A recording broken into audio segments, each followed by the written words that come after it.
Sahyadri superfast media partner Nagar Sahyadri associated by Sahyadri publication.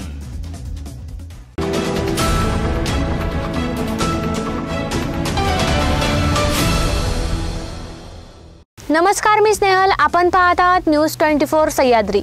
घेऊया देश विदेशातील व राज्यातील महत्त्वपूर्ण बातम्यांचा आढावा सह्याद्री सुपरफास्ट मध्ये।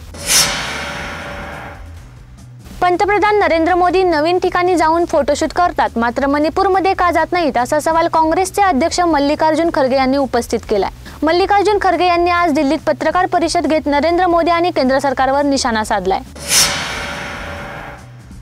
भोपाळमधील बेकायदेशीरपणे चालवल्या जाणाऱ्या बालगृहातून 26 मुली बेपत्ता झाल्यात। राष्ट्रीय बाल आयोगाचे अध्यक्ष प्रियांक कानुनगो यांनी मध्य प्रदेशचे मुख्य सचिव वीरा राणा यांनाही याबाबत पत्र लिहिले।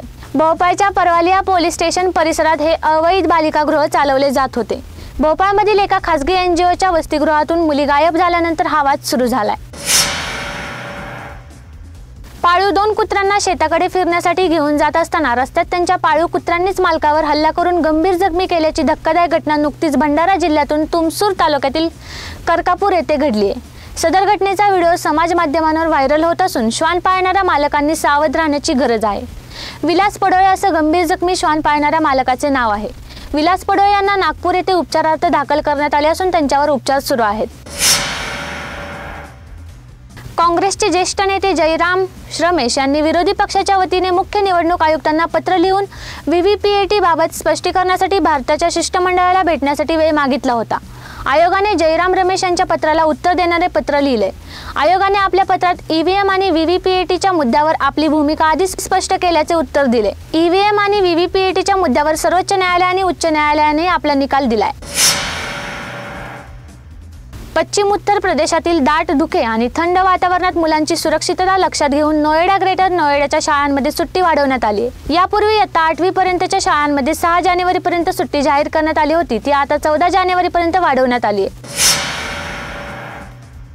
सह्याद्री सुपरफास्ट मध्ये घेऊया छोटीशी विश्रांती।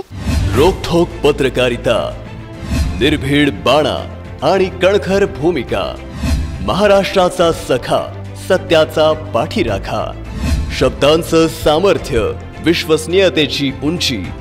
न्यूज 24 सह्याद्री। विश्रांतीनंतर तुमचं पुन्हा एकदा स्वागत। पाहूयात पुढील बातम्या। पश्चिम बंगालमधील उत्तर 24 परगणा जिल्ह्यातील संदेशकळी येथे शुक्रवारी छापेमारी करताना अंमलबजावणी संचालनालयाच्या पथकावर हल्ला करण्यात आलाय। या घटनेनंतर भाई या नावाने प्रसिद्ध असलेले शहजहान शेख हे टीएमसीचे स्थानिक नेते असल्याची चर्चा सुरू आहे। ईडी अधिकाऱ्यांवर झालेल्या हल्ल्यामागे तो मास्टरमाइंड मानला जात आहे। ईडीच्या अधिकाऱ्यांवर झालेल्या क्रूर हल्ल्याने राजकीय वातावरण तापल्याचे समोर आले। कुख्यात गुंड शरद मोहोळ हत्येचं सीसीटीव्ही फुटेज हाती आले। शुक्रवारी पुण्यात शरद मोहोळ यांची गोळ्या घालून हत्या करण्यात आली। शरद मोहोळ हत्येची धक्कादायक घटना सीसीटीव्ही मध्ये चित्रित झाली असून याचा व्हिडिओ आता समोर आलाय। शुक्रवारी शरद मोहोळच्या लग्नाचा वाढदिवस होता। लग्नाच्या वाढदिवसाच्या दिवशी त्याची भरदिवसा गोळ्या झाडून हत्या करण्यात आली आहे। लासलगाव कृषी उत्पन्न बाजार समितीत कांद्याचे बाजारभाव 42 रुपये प्रति क्विंटल पर्यंत गेल्याने कांद्याचे बाजारभाव नियंत्रणात ठेवण्यासाठी केंद्र सरकारच्या वाणिज्य मंत्रालयाने कांदा निर्यात बंदीचा निर्णय 7 डिसेंबर रोजी घेतला असून या दिवसात साप्ताहिक सुट्ट्या वगळता विक्री झालेल्या कांद्यांच्या पाठीमागे कांदा उत्पादक शेतकऱ्यांचे 500 कोटी रुपये मोठे नुकसान झाले। तसेच तातडीने कांदा निर्यात बंदी उठवण्याची मागणी शेतकऱ्यांसह बाजार समितीचे संचालक करीत आहेत। रणजी ट्रॉफी 2024 चे सामने देशातील विविध मैदानांवर सुरू झालेत। यावेळी बिहार संघातील रणजी ट्रॉफी खूप खास असणार आहे। झारखंडच्या निर्मितीनंतर बिहारला प्रथमच रणजी ट्रॉफीच्या एलिट गटात प्रवेश मिळणार आहे। बिहारचा संघ आपला पहिला गट सामना पाटणा येथील मोइनुल हक स्टेडियमवर मुंबई विरुद्ध खेळत आहे। प्रथम श्रेणी क्रिकेट खेळणारा वैभव हा चौथा सर्वात तरुण भारतीय असल्याचे बोलले जात आहे। वैभवने वयाच्या 12 वर्ष आणि 284 दिवसांमध्ये पदार्पण केले।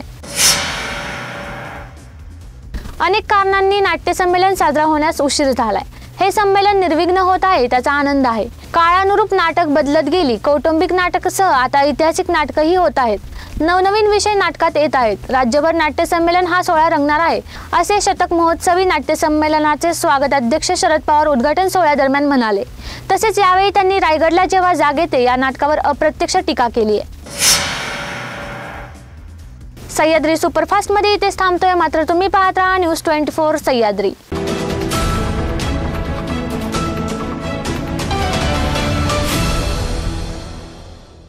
शब्दांचं सामर्थ्य, विश्वसनीयतेची उंची. न्यूज 24 सह्याद्री.